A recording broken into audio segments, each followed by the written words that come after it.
জিনিস নিয়ে চিরকাল মারামারি, ভূমি, রাজ্য, নারী, চিরকাল মারামারির একেবারে শেষ কথা। আর মহাভারতে তিনটেই ছিল, ওই জন্য মহাভারতের যুদ্ধ সব থেকে বড় যুদ্ধ। মানে জায়গা নিয়ে মারামারি, দেশে দেশে রাজার সঙ্গে রাজার মারামারি, আর নারী হঠিত ব্যাপারে মারামারি।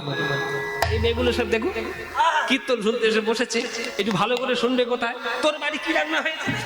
এই পটল তরকারি ভালো হয়েছে। আরে বাবা, কীর্তন করতে শুনতে এসছি, শোনো শোনো। কি যেন বলছিলাম? কাঞ্চনা। কাঞ্চনা মনে মনে ভাবছে আমি তো গৌরাঙ্গকে দেখিনি, এবার গৌরাঙ্গকে দেখতে কেমন সেটা তো আমি বুঝতে পারছি না। যতক্ষণ না বিষ্ণুপ্রিয়াকে একটু কথার খোঁচা দেব ততক্ষণ বলবে না, তাই একটু খোঁচা দিয়ে কথা বলছে মায়েরা। কাঞ্চনা ওই বলছে, কাঞ্চনা বলছে ঢং ঢং থেকে আর বাঁচিনি, গৌরাঙ্গ ছাড়া যেন কারো দেখতে ভালো না। তোর গৌরাঙ্গ কেমন দেখতে রে? আমি এমন কিছু কিছু জিনিসের সন্ধান জানি যার সঙ্গে তোর গৌরের রূপের তুলনা হবেই হবে। তুই যে এই যে বললি যে বিশ্বব্রহ্মাণ্ডে কারোর সঙ্গে গৌরাঙ্গের রূপের তুলনা চলবে না, আমি জগতের 5টি দামি জিনিসের সন্ধান দেব তোকে, নিশ্চয়ই তার মধ্যে কোনো না কোনো একটা সঙ্গে ওই তোর গৌরাঙ্গের রূপ মিলবে। বিষ্ণুপ্রিয়া বলছে চেষ্টা করে দেখতে পারিস, কিন্তু মনে হচ্ছে না যে মিলবে। বলছে ঠিক আছে আমি বলছি, তাহলে শোন। বিষ্ণুপ্রিয়া বলছে ঠিক আছে বল, তোর কোন জিনিসটা প্রথম তুই আমার তুলনা করবি? তখন কাঞ্চনা বলছে, মায়েরা এটা কিন্তু সম্পূর্ণটাই ভাবের উপর নির্ভর। এখানে কাঞ্চনা বলছে মানে আপনি চৈতন্য ভাগবত খুঁজতে বসে গেলেন যে কাঞ্চনা কোথায় বলেছেন, না, এটা ভাব দৃষ্টিতে পদকর্তা যিনি পদাবলী রচনা করছেন তিনি নিজেকে আজকের কাঞ্চনা রূপে বিষ্ণুপ্রিয়া মায়ের কাছে জানতে চেষ্টা করছেন যে মহাপ্রভুকে দেখতে কেমন। এটা হচ্ছে আসল কথা। কি বলছে পদকর্তা? বলছে যে দামিনী দাম দমন রুচি দর্শনে দূরে গেয় দরপক দাপ। দামিনী মানে বিদ্যুৎ, আকাশের বিদ্যুৎ। দামিনী, দাম, দাম মানে হচ্ছে মালা বা বন্ধন। দাম দড়ি আছে না, যেমন মালা হয়। তাহলে বিদ্যুতের মালা জগতে সব থেকে সুন্দর দেখতে, তার সঙ্গে তোর গৌরের তুলনা চলবে। দেখবেন মায়েরা, এই আকাশে যতই কালো মেঘ হোক না কেন, কালো মেঘে অন্ধকার হয়ে আছে, কিন্তু একটা বিদ্যুৎ যদি ওঠে পুরো আকাশটা ঝকঝক ঝকঝক করে ওঠে না? একটা বিদ্যুতের আলোয় পুরো আকাশটা অন্ধকার থেকে আলোয় হয়ে যায়। বলছে এবার কাঞ্চনা বলছে যে বিশ্বব্রহ্মাণ্ডে যত বিদ্যুৎ রয়েছে, সকল বিদ্যুৎ, সেই বিদ্যুতের সঙ্গে তুলনা মহাপ্রভু চলবে, গৌরাঙ্গের চলবে। বিষ্ণুপ্রিয়া বলল চেষ্টা করলেই বটে, তবে মিলবে না। কেন মিলবে না? কেন? বলে 3টে কারণে মিলবে না। কি কারণ? প্রথম কারণ হচ্ছে যে বিদ্যুৎ আকাশে ক্ষণস্থায়ী। কোনদিন আপনারা দেখবেন যে বিদ্যুৎ আকাশে উঠে 10 মিনিট ধরে জ্বলে আছে? ওঠে না বাবা, উঠবে নিভে যাবে, উঠবে নিভে যাবে, ওটা ক্ষণস্থায়ী। কিন্তু কারোর হৃদয় আকাশে যদি একবার গৌরাঙ্গ মহাপ্রভু উদয় হয়, সে যে ক্ষণস্থায়ী নয়, তার হৃদয় আকাশ আলো করে চিরকাল উজ্জ্বল করে দেবে, চিরকাল উজ্জ্বল করে দেবে।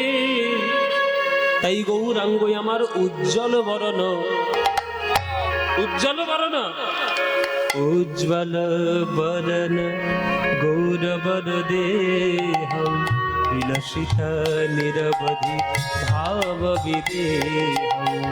উজ্জ্বল বরণ গৌরবর দেহম বিলসিত নিরবধি ভাব বিদেহম। ত্রিভুবন পাवन कृपायलेशं, त्रिभुवन पावन कृपायलेशं, तं प्रणमामि च श्रीशचितनयोज्ज्वल वदन गौरवदेहं विलसित निरवधि भावविदेहं। তাহলে উজ্জ্বল হৃদয় আকাশকে উজ্জ্বল করে আমার গৌরাঙ্গ মহাপ্রভুর রূপ। তাহলে 1 নম্বর কারণ ক্ষণস্থায়ী। দু নম্বর কারণ, আকাশে বিদ্যুৎ যখন ওঠে তখন বিদ্যুৎ জনিত যে শব্দ আকাশের মধ্যে তৈরি হয় সেইগুলো শুনলে কিন্তু আমাদের বড় ভয় হয়। গুড়ুম গুড়ুম গড়াম গড়াম করে যেসব আওয়াজ হয়, বাবা আমার তো খুব ভয় লাগে, খুব ভয় লাগে বিদ্যুতের আওয়াজ। হ্যাঁ, সবার ভয় লাগে। তাহলে বিদ্যুতের শব্দ মানুষের কাছে ভীতি প্রদান করে, ভীতি তৈরি করে। কিন্তু গৌরাঙ্গ মহাপ্রভুর মুখের হরিনাম রূপী আওয়াজ শব্দ কারোর মনে কি ভীতি প্রদান করে? প্রদান করে না। বরং যদি কোনো ভয় থেকে থাকে, মহাপ্রভুর হরিনাম শুনলে সেই ভয় তার চিরকালের মতো দূর হয়ে যাবে,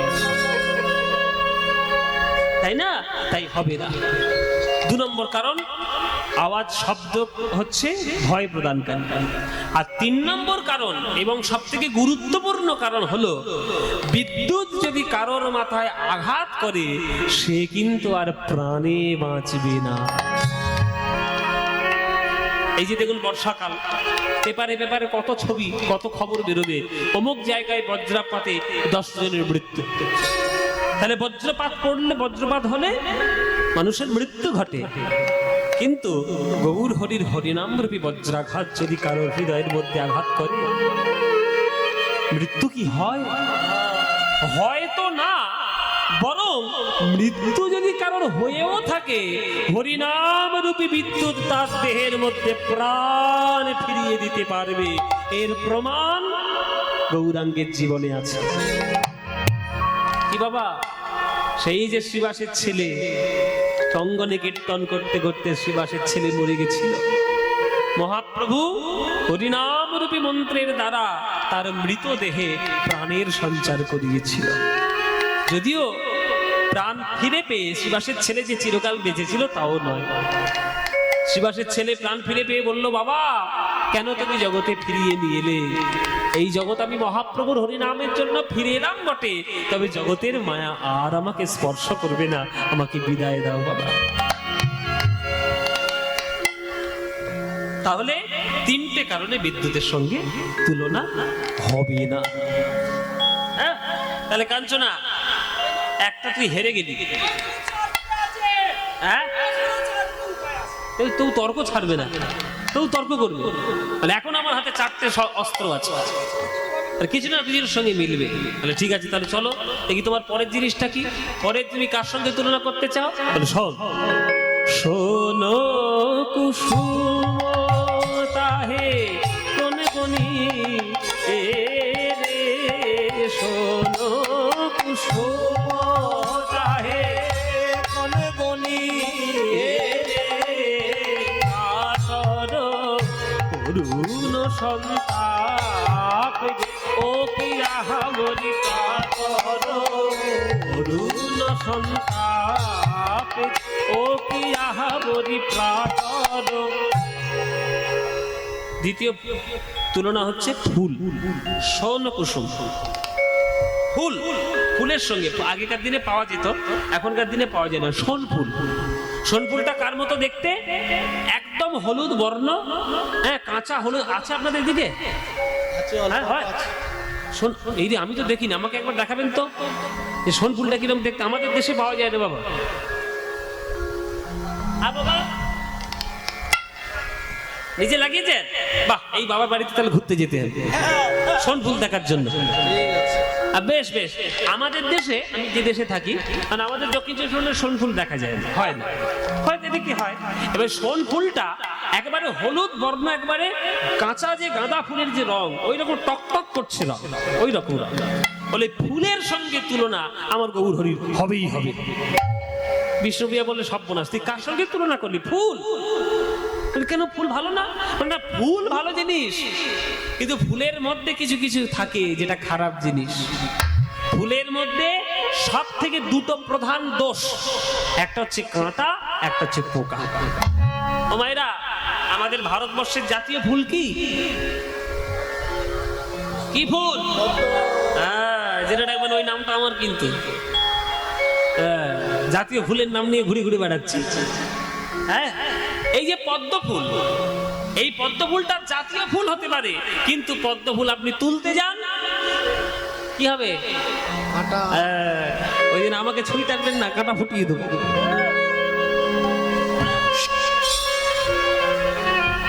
পদ্ম ফুল তুলতে গেলে কাঁটা ফুটবেই।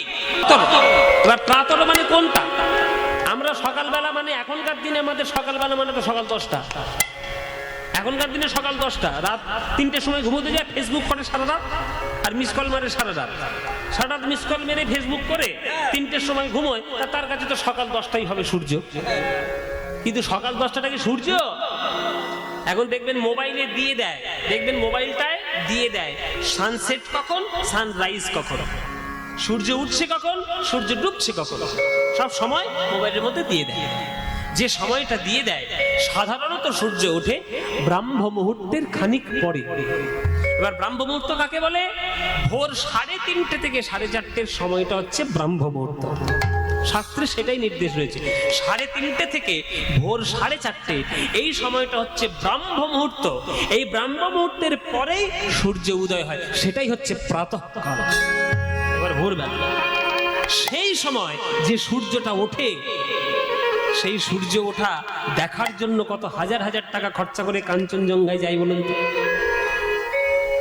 এবার দার্জিলিং এ যায়, তাহলে কাঞ্চনজঙ্ঘার সূর্য দেখবো, তাহলে একটা সূর্য দেখার জন্য যে 1000 টাকা খরচা করছেন, হাজার হাজার টাকা, তার সৌন্দর্যটা দেখবেন বলে, তাহলে সেই সৌন্দর্যের সঙ্গে নিশ্চয়ই আমার গৌরাঙ্গের তুলনা হবে, মিলবে। তাই সকালবেলা সূর্যের রূপ মহাপ্রভুর রূপের সঙ্গে মিলে যাবে। বিষ্ণুপ্রিয়া বলছে মিলবে না। কেন কেন মিলবে না? বিষ্ণুপ্রিয়া বলছে দেখ, সূর্য তো শুধু সকালে ওঠে না, সকালে ওঠে বটে, সারাদিন তো থাকে। সূর্য তার শুধু সকালবেলায় পূর্ব দিকে থাকবে এটা তো নয়। যখন সূর্যটা সকালবেলায় পূর্ব দিকে থাকে তখন তার সৌন্দর্যটা উপভোগ করা যায়, কিন্তু সেই সূর্যটা জ্যৈষ্ঠ মাসে যখন 12টার সময় মাথার উপর উঠবে তখন কি হবে বাবা? এবছর ঠেলা বুঝতে পেরেছেন তো? ঠেলা বুঝতে পেরেছেন? 45 ডিগ্রি, আমাদের কলকাতায় 45 ডিগ্রি, ওটা 50 হতে বেশি দেরি নেই। তোমাদের যা অত্যাচার চলছে প্রকৃতির উপর, ও 50 হতে বেশি আর দেরি নেই। আর জেনে রাখবে যেদিন 50 হবে আগুনে পুড়তে হবে না, সূর্যের আগুনে পুড়ে মরে যাবে। তাহলে সকালে যদি সেই সূর্যটা পূর্ব দিকে থাকে তখন তার সৌন্দর্যটা ভালো লাগে, কিন্তু সেটা যখন মাথার উপরে 12টার সময় ওঠে তখন তার তাপ আর সহ্য করা যায় না। ছাওয়ার মধ্যে ঢুকতে হয়, ছাতা নিতে হয়, সানস্ক্রিন মাখতে হয়, কত রকম কীর্তি করতে হয়। তেমনি মহাপ্রভু যদি সূর্যই হয়, তিনি সকাল বেলাতেও যেমন সৌন্দর্য, কিন্তু দুপুর বেলায় কি তার কখনো তাপ আসে? তাপ আসে না।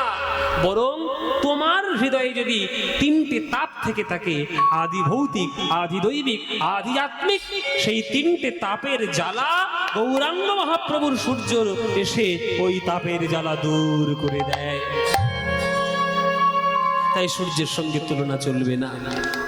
ওরে ওরে কাঞ্চনা, তুলনা করিস না রে, আমি বলছি তোকে বারবার, তুলনা মিলবে না। এখনো আছে? হ্যাঁ, কাঞ্চনা বলছে এখনো আছে। গোরা রূপের যাই বলি হারি, গোরা রে গোরা রে, গোরা রূপের যাই বলি হারি, গোরা রে গোরা রে, গোরা রূপের যাই বলি হারি। হেরি সুধা কর মুরছি চরণ তলে, হেরি সুধা কর মুরছি চরণ তলে, পড়ু দশ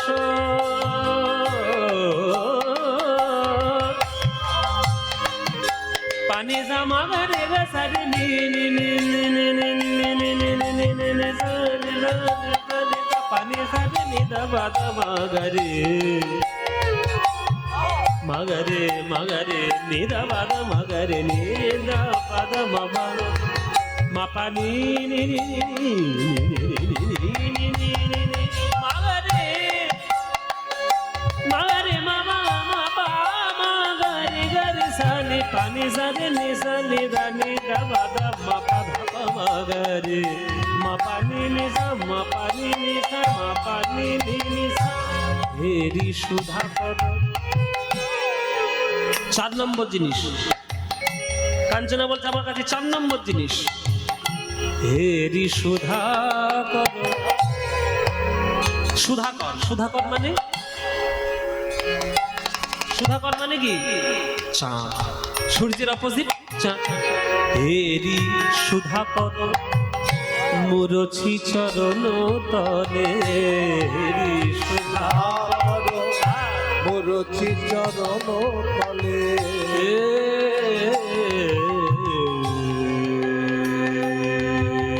সুধাকর সুধাকর সুধাকর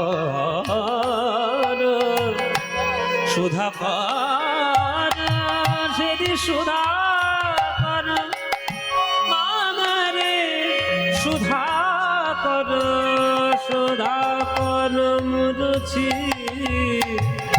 মুরছি চরণ তলে, হেরি সুধাকর মুরছি চরণ তলে। পড়ু দশ পড়ু দশ পড়ু দশ পড়ু দশ পড়ু দশ নখর বরি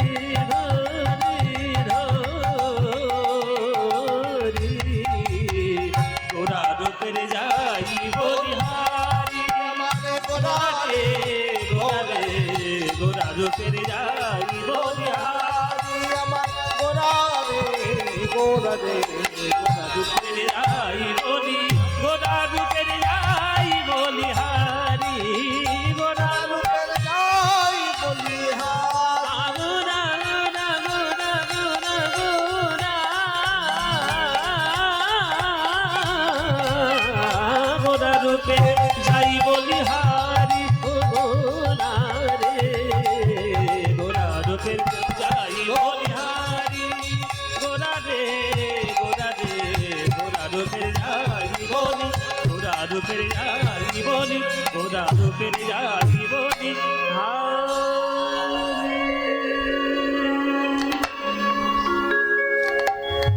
চাঁদের সঙ্গে তুলনা হবে, হ্যাঁ বলছে না, বিষ্ণুপ্রিয়া বলছে চাঁদের সঙ্গে তো তুলনা হবে না। তাহলে কেন হবে না? চাঁদে তো কোনো কাঁটা পোকা নেই, চাঁদ তো তাপ দেয় না, চাঁদ তো আকাশে ক্ষণস্থায়ী নয়, তাহলে চাঁদের সঙ্গে তুলনা হবে না কেন? ফুলের মতো কাঁটা পোকাও তার থাকে না। তখন বিষ্ণুপ্রিয়া বলছে শোন, চাঁদ কবির কল্পনা হতে পারে, চাঁদ কবিদের কাছে গানের বিষয় হতে পারে, কিন্তু চাঁদ তাকে দেখলেই প্রথম চাঁদের ক্ষেত্রে লক্ষ্য পড়ে যে চাঁদের গায়ে কালো কালো ছোপ ছোপ দাগ কলঙ্ক রয়েছে। কি গো মায়েরা, কলঙ্ক রয়েছে চাঁদের গায়ে, কিন্তু মহাপ্রভুর গায়ে কোনো কলঙ্কের দাগ আছে কি? মহাপ্রভু যদি চাঁদই হয় তাহলে তার গায়ে কোনো কলঙ্কের দাগ লেগেছে কি? লাগেনি। তাহলে প্রথম কারণ হচ্ছে চাঁদে কলঙ্ক আছে, গৌরাঙ্গ চাঁদে কলঙ্ক নাই। আর দ্বিতীয় তুলনা কি? দ্বিতীয় মিলবে না কেন না, চাঁদ যখন ওঠে তখন ঘরের বাইরে আলো দিতে পারে, কিন্তু গুহার ভিতরে ঘরের ভিতরে আলো দিতে পারবে না। কিন্তু গৌরাঙ্গ চাঁদ যদি কারোর হৃদয় আকাশে ওঠে, তার হৃদয় গুহার মধ্যে যত অন্ধকার রয়েছে, কলুষতা রয়েছে, সব দূর করে দিয়ে হৃদয় আলোকিত করে দেয়। তাহলে চাঁদের সঙ্গে তুলনা মিলবে না। বল কাঞ্চনা,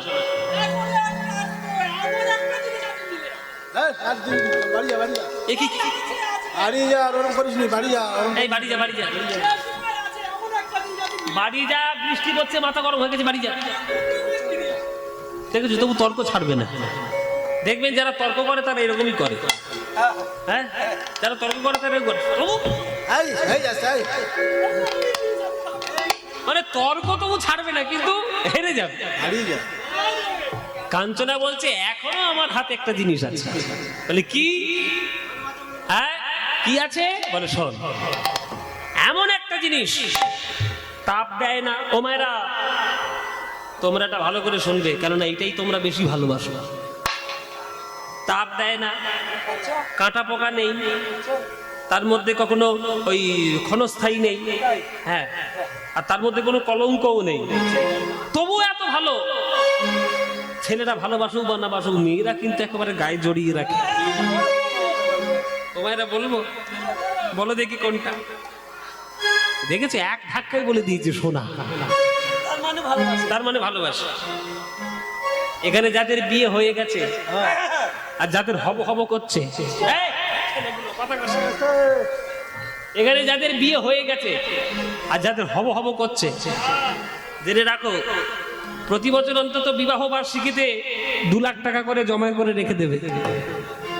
হ্যাঁ, কেননা মাঝে মাঝে বইয়ের সঙ্গে ঝগড়া টগড়া হয় তো, একটাই মাত্র ভুলানোর উপায় 2 ভরি সোনার হার। ৭৩,০০০। হ্যাঁ ৭৩,০০০। সেরেছে ৭৩,০০০। ৭৩,০০০ টাকা হিসেব সব রেখে দিয়েছে, কেন প্রত্যেক বছর মন ভুলাতে হয় তো। হ্যাঁ জয়নি তাই। ও মায়েরা, দেখবেন কর্তার গিন্নি মাঝে মাঝে ঠোকাঠুকি হয়। এমন ঠোকাঠুকি হলো, এমন ঝগড়াঝাটি হলো যে 7 দিন কথাবার্তা নেই। এর মুখের দিকে তাকালে অফিস থেকে সেরে অফিসের কাজ করে, কি গো 1 কাপ চা ওইখানে করে খাও। এর মাঝে মাঝে ঝগড়াঝাটি হয়, কিচ্ছু করতে হবে না, উপায় আমার জানা আছে, বলে দিচ্ছি। ওই 2 লাখ টাকা পকেটে ভরে নিয়ে যাবে বহরমপুর, পিসিচন্দ্রের একটা দোকান আছে, ওই দোকানে গিয়ে বলবেন যে সব থেকে ভালো একটা গয়না আমাকে দাও, 2 লাখ টাকা দাও। কিচ্ছু বলতে হবে না, শুধু ওই গয়নাটা নিয়ে চোখের সামনে ধরিয়ে দেবেন, সঙ্গে সঙ্গে বলবে কি গো তোমাকে একটু পায়েস করে খাওয়াই। চা চাইছিলি তখন হুক করে ফেলে নিচ্ছিল মুখ, এ বলছে তো পায়েস খাওয়াই। মেয়েরা সোনা পড়তে ভালোবাসে খুবই, কেননা সোনা সবারই ক্ষেত্রে একটা আকর্ষণীয় বিষয়। যেহেতু প্রথম কথা উজ্জ্বল ধাতু এবং দেখতে অতি সুন্দর, আর তার থেকে এত সুন্দর সুন্দর গয়না হয় যে সোনাকে ছেলে হোক, মেয়ে হোক, বাচ্চা হোক, বুড়ো হোক, সবাই পড়তে ভালোবাসে। আর অনেকেই তো বলে শুনেছি, গৌর আমার কাঁচা সোনা, গৌর আমার কাঁচা সোনা। তা সোনার সঙ্গে তুলনা মিলবে? কৃষ্ণপ্রিয়া বলে মিলবে না। কেন? বলে প্রথম কারণ হচ্ছে সোনা কষ্টদায়ক। ও মায়েরা দেখো না, আংটি পরতে পরতে আঙুলের গোড়া সব সরু হয়ে গেছে। তাহলে আঙুলের গোড়া সরু হয়ে যাচ্ছে মানে কষ্ট দিচ্ছে। তোমরা যখন একটা ভারী দুল পড়তে যাও, তোমাদের কানটা ফুটো করতে হবে না? হ্যাঁ, একটা মেয়ে আছে বাবা, দুল পরার এত শখ, সে ফুটো করে যে ফুটো কেটে দুল পড়ে যাচ্ছে, ফুটোটা আবার উপরের দিকে করেছি, আরেকটু উপরে। কান কেটে যায় যাক, তবু দুল ছাড়া যাবে না। হ্যাঁ, দুল ছাড়া যাবে না, ফুটো করে আবার একটু উপরের দিকে পড়েছে। তাহলে সোনার প্রতি তাদের ভালোবাসাটা এত, শারীরিক যন্ত্রণাটাও তারা হাসি মুখে সহ্য করে নিচ্ছে। কিন্তু শারীরিক যন্ত্রণা তো হচ্ছে। নাকে আপনি নখ পড়তে চান, নাকছাবি পড়তে চান, তাহলে নাকটাকে আপনাকে ফুটো করতে হবে না? পার্লারে গিয়ে ওই খাজাং করে হাতুড়ির মতো কি একটা টিপে দেয়। হ্যাঁ, সব মেয়েদের উঠেছে না? বাবা ভাগ্যিস আমার নাকে ছাদা করিনি। হ্যাঁ, এই যে পার্লারে যায়, হাতুড়ির মতো নাকের মধ্যে খেরাস করে ঢুকিয়ে দেয়। তাহলে মায়ের একটা কষ্ট নাই কি? তাহলে সোনা পড়তে গেলে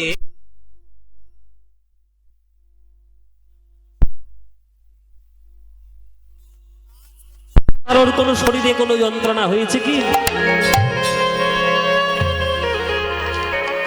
সোনা শারীরিক যন্ত্রণা প্রদানকারী, আর গৌরাঙ্গ সোনা শারীরিক যন্ত্রণা উপশমকারী। তিনি উপশম করেন, যন্ত্রণা দেন না। আর 3 নম্বর কারণ হলো, এবং মোস্ট ইম্পর্টেন্ট কারণ হলো, যে সোনা যখন কেউ পরে তখন তার মনের মধ্যে অহংকার বেড়ে যায়। দেখবেন পাড়ার কোনো বউ তার স্বামী যদি 2 লাখ টাকার একটা 2 ভরি হার দিয়ে যদি দেয়, সে দেখবেন লোককে দেখি গেল, আমার স্বামী বাবা তাতে কি আছে, 2 লাখ টাকা। তাহলে সোনার গয়না পড়লে আপনার অহংকার বাড়বে। কিন্তু গৌরাঙ্গ সোনার হৃদয়ে ধারণ করলে অহংকার চিরকালের মতো প্রশমিত হবে। গৌরাঙ্গকে ধারণ করলে অহংকার হয়, অহংকার প্রশমিত হয়, তাই তার সঙ্গে তুলনা চলবে না। সুবরণ বরণ হেরি নিজ কুবরণ, সুবরণ বরণ হেরি নিজ কুবরণ, সুবরণ বরণ হেরি নিজ কুবরণ, সুবরণ বরণ হেরি নিজ কুবরণ। মানি আপন মনস্তাপে রে, মানি আপন মনস্তাপে, আহা মানি আপন মনস্তাপে রে, মানি আপন মনস্তাপে। নিজ তনু জারি ভসম সম করইতে, নিজ তনু জারি ভসম সম করইতে, আহা নিজ তনু জারি ভসম সম করইতে, নিজ তনু জারি ভসম সম করইতে। ওই ঠলয়নল সন্তাপে, ওই ঠলয়নল সন্তাপ, আহা ওই ঠলয়নল সন্তাপে, ঠলয়নল সন্তাপ। দেখবেন সোনার গয়না যখন শ্যাকরা তৈরি করে, মাঝে মাঝে দেখবেন আগুনের মধ্যে সোনাকে ফেলে। মনে করেন এই আংটিটা ভাঙিয়ে যদি আমি একটা অন্য আংটি করি, এই আংটিটা কিন্তু প্রথমে আগুনে দেবে, আগুনে দিয়ে তাকে পোড়াবে, তাকে গলাবে, পিটিয়ে পিটিয়ে তাকে ঠিক করবে। এই যে সোনা আগুনের মধ্যে পড়ছে বা শ্যাকরা আগুনের মধ্যে সোনাকে দিচ্ছে, পদকর্তা বলছে না না, ওটা শ্যাকরা দিচ্ছে না। গৌরাঙ্গ সোনাকে দর্শন করে সোনা বলছে মনে মনে অভিমান করে যে এতদিন আমাকে লোকে হাতে গলায় মাথায় তুলে রাখতো, কিন্তু গৌরাঙ্গ সোনাকে যে একবার দেখবে সে আমার ধারে কাছে আর কোনোদিন আসবে না। তাই আমার অভিমান হয়েছে, অভিমান করে সোনা নিজে গিয়ে আগুনের মধ্যে ঝাঁপ দিচ্ছে।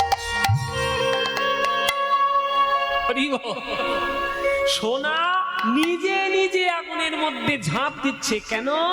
নিজ তনু জারি, মানে নিজের তনু জ্বালিয়ে ভস্ম সম করইতে, ভস্ম করে দেওয়ার জন্য পৈঠল অনল সন্তাপে নিজেকে আগুনের মধ্যে যুক্ত করলেন। নিজ তনু জারি ভস্ম সম করইতে, নিজ তনু জারি ভস্ম সম করইতে, পৈঠল অনল সন্তাপে, যা সমবিধিক অধিক নাহি অনুভবী, যা সমবিধিক অধিক নাহি অনুভবী, আহা তুলনা দিবারে নাহি ঠোরে রে, তুলনা দিবারে নাহি ঠোরে। আজি জগদানন্দ কহু কহু কো তুলনা কহু, জগদানন্দ কহু কহু কো তুলনা কহু, কহু কহু কো তুলনা কহু, এই যে নিরুপম গৌর কিশোর হে, নিরুপম গৌর কিশোর, আহা নিরুপম গৌর কিশোর হে, নিরুপম গৌর কিশোর, আহা নিরুপম গৌর কিশোর হে, নিরুপম গৌর কিশোর হে, নিরুপম গৌর কিশোর হে, নিরুপম গৌর কিশোর। তাহলে এতক্ষণ ধরে পদাবলীটা আস্বাদন করে গৌরাঙ্গকে কার মতো দেখতে সিদ্ধান্ত আসা হলো। ও মায়েরা, তাহলে গৌরাঙ্গকে কার মতো দেখতে? বিদ্যুতের মতো দেখতে? হ্যাঁ, সোনার মতো দেখতে? আহারে, সূর্যের মতো দেখতে? চাঁদের মতো দেখতে? ফুলের মতো দেখতে? তাহলে গৌরাঙ্গকে কার মতো দেখতে? শোনো, পদকর্তা বলছেন যে জগদানন্দ কহু পহু কো তুলনা পহু। আপনি সমুদ্র কার সঙ্গে তুলনা করবেন? ডোবার সঙ্গে না পুকুরের সঙ্গে? সমুদ্র কার মতো দেখতে বাবা? সমুদ্র সমুদ্রের মতো দেখতে, চাঁদ চাঁদের মতো দেখতে। তেমনি গৌর কার মতো দেখতে? গৌর গৌরের মতোই দেখতে, তার সঙ্গে জগতে কারোর তুলনা চলবে না। তাই নিরুপম গৌর কিশোর, নিরুপম, উপমা তুলনা দেওয়া যাবে না। নিরুপম গৌর কিশোর, হ্যাঁ, নিরুপম গৌর কিশোর হে, নিরুপম গৌর কিশোর, নিরুপম গৌর কিশোর হে নিরুপম গৌর কিশোর আজি নিরুপম গৌর কিশোর হে নিরুপম গৌর কিশোর হে নিরুপম গৌর কিশোর হে নিরুপম গৌর কিশোর হে নিরুপম গৌর কিশোর হে নিরুপম গৌর কিশোর হে নিরুপম গৌর কিশোর হে নিরুপম গৌর কিশোর হে নিরুপম গৌর কিশোর হে গৌর কিশোর। ব্যাস, গৌরচন্দ্রিকা সমাপ্ত হলো। যেমন এই গানটি আমরা শেষ করলাম। গৌরচন্দ্রিকা শেষে এইবার আমরা যাব কৃষ্ণের রূপ দেখার জন্য বৃন্দাবনে।